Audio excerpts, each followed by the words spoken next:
Thank you. Good to see you all here. Thanks very much for having us here from Australia today.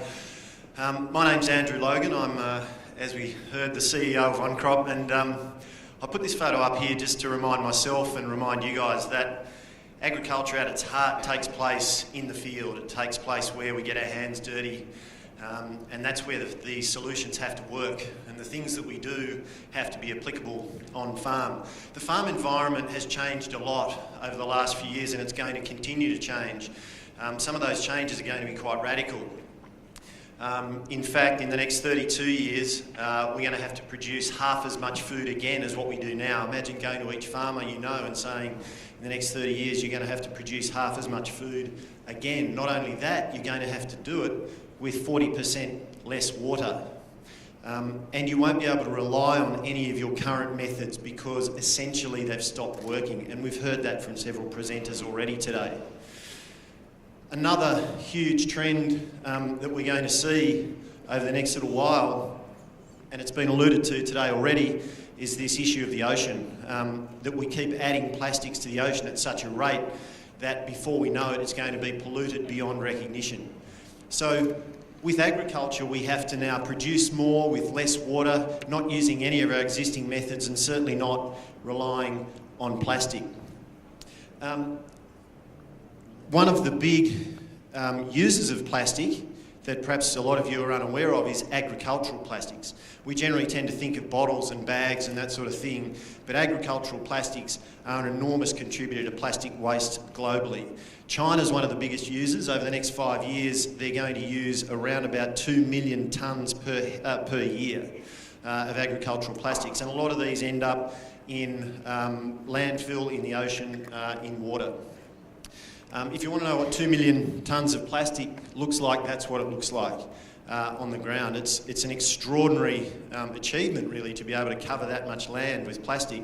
But the problem comes when we try and remove it, because when we try and remove it, it fragments, it breaks, it tears, a lot of it stays in the field. This picture is taken in Xinjiang. Some provinces and regions up there have 250 kilos of plastic residue per hectare in the soil, leaching carcinogens. Now, the rest of the plastic that doesn't end up in the soil blows away. As we said, some of it ends up festooning trees. This is not snow, this is plastic. So China has this addiction to plastic, and it acknowledges itself that 20% of its farmland is already contaminated. It's arable farmland, and it really doesn't have that much. So this is a set of plastic handcuffs that China is wearing. These plastic handcuffs make it impossible to give up plastic because we need the yields that plastic produces. Whereas on the other hand, if we keep using plastic, we keep damaging our environment beyond repair. The rest of the world has similar problems. We're addicted to pesticides, herbicides, GMO, and fertilisers. To give you an example, before I was born, there was no such thing, or around about when I was born, I was actually born in 1971, a year after this, superweeds were unheard of. We didn't know what a superweed was. Now there's 250 species, recognised species of weed that are resistant to herbicides. They just don't die. We spray them and they don't die. So what this has meant is that our methods of production don't work anymore, at least they're not as effective. And we've seen almost 30 years ago, staples like maize and rice and fish have plateaued already in their production. Recently, vegetables, wheat, soybeans have also plateaued. They've reached their peak. We've reached peak food. And part of the challenge with these sort of production limits is that agriculture at its heart is a gamble. Whenever you put a seed in the soil, you're subjecting it to an incredibly harsh environment. It might get too hot, too cold, too dry. It gets attacked by disease or predators, and it doesn't make it to maturity. And the seeds are like children. The harder their childhood is, the less functional adult they grow up to be. And so what we want to do is try and make sure that we win the bet as often as we can in that beginning period. And we do that through the magic of microclimates. Now, a microclimate is essentially controlling the environment around the seed so that it germinates early and vigorously and grows into a healthy adult plant. And this is what OneCrop film does. You can see the microclimate in action there. You can see the water beaded along the underside of the film. And that's essentially what we have is a 100% environmentally friendly, degradable mulch film. Some of the yield improvements we've seen have been extraordinary. 30% is common. We had a cotton crop in Texas last year that went 48% above its non-film neighbour. There's no chemicals or any other substances used. It's existing water and sunlight. But what the film does is create vigorous early growth, a higher germination percentage, which means that you use less seed, and seed is very expensive. It gives you also a longer growing window, which means that you get greater levels of fruit, of produce, of grain. Now, this is a step change in how broadacre commercial agriculture is conducted. Up to now, the existing solutions have tried to do this and they haven't managed to carry it off. And there's a lot of reasons why. Some of them managed to do a couple of things. They might have managed to be degradable, but they're not cost effective. They might have managed something that's stable in the dry, but when it gets rained on, it breaks down. It's been a long and difficult process for us to get here, and so far, as far as we know, from our users and our potential competitors, nobody else has managed to create a degradable film that does these 5 things. Now, these are really important because if you put yourself in the mind of a broadacre commercial farmer, you need, firstly, something that degrades fully and is 100% sustainable and doesn't leave any residue in your soil.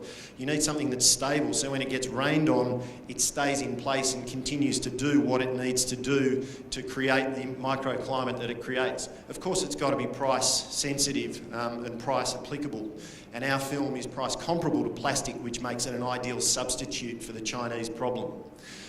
In more developed countries where farming's highly mechanised, we have custom broadacre film laying machinery which allows the film to be laid quickly, and we can tailor it to certain climates and environments. We've done it by using these 3 ingredients here. Low density polymers work as a film, but they're not stable enough to last. Neither is starch. But when you combine the two and you add in some oxo-degradable compounds to control the degradation, you get a film that creates that irresistible microclimate. We like to say that it's a material that behaves like plastic for a while. That's really what it is, and we can adjust the degradation period to suit various crops.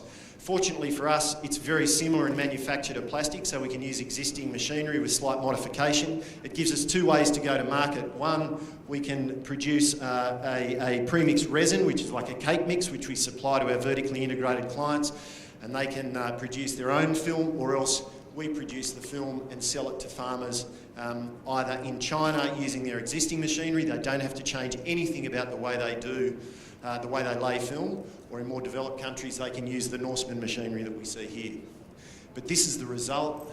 This is cotton in Clarendon, Texas 3 weeks ago, and you can see the moisture trapped under there and acting for the plant. So in a Chinese commercial farm, they've probably already been using plastic, so the yield equation is roughly the same. But the important part that we get is this immediate elimination of plastic waste. 0 plastic waste using our film. We immediately start to rehabilitate the soils. We eliminate labour costs for removing plastic whilst retaining the yields, but importantly, as I say, no changes to existing farming practices. Now, what I want to do is jump to the other end of the spectrum and talk to you quickly about an Australian cotton farm. And this is, I know cotton's a fibre, not a food, but it's an integral part of the adoption of what we're doing. And I'll tell you why, but let me show you the numbers first. So, an Australian cotton farmer who's using film over 5,000 hectares of his crop can expect conservatively a 20% yield improvement. 30% is common, we know, so I'm going 20% to be conservative for you. That means an extra 10,800 bales of cotton at current prices, about $560 a bale. Now, he's also going to save a megalitre of water per hectare, and water in Australia at the moment costs $160 a meg. So over that whole equation, he gets a combined water saving and yield uplift of $6.63 million for a $1.7 million input cost. It's nearly a full $5 million increase. Now, why that's important is because it makes using film irresistible.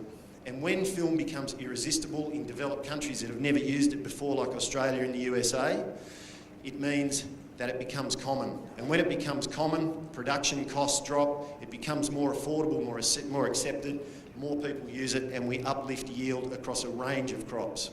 We can do this in lots and lots of crops. We did it in Minnesota the other day with cucumbers. The market is enormous. You can throw any numbers around that you like, but really across these three countries and these two crops alone, we're talking $4.5 billion potentially. As I say, there's a lot of other crops that we could do this on. It's been a long path for us to get to where we are.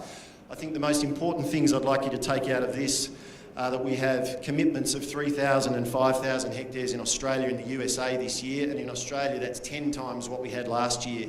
So we see this as the beginning of an explosion. And particularly in China, we have a partnership with Xinjiang Tianye, who are China's biggest cotton producer and also one of China's biggest plastic producers. And we expect that they'll distribute and build our film by the end of the year. Our strategy basically is to, in China, partner with the state-owned enterprises to get the greatest possible coverage we can across farms, and in Australia and the US, the more developed countries, put the Norseman machinery in place to drive adoption of film quickly. It's been a long road for our team, and there's been some interesting events along the way. As you can see, you saw how dirty I was before after a few days in Minnesota, and that's part of my role as CEO, to get hands on the ground.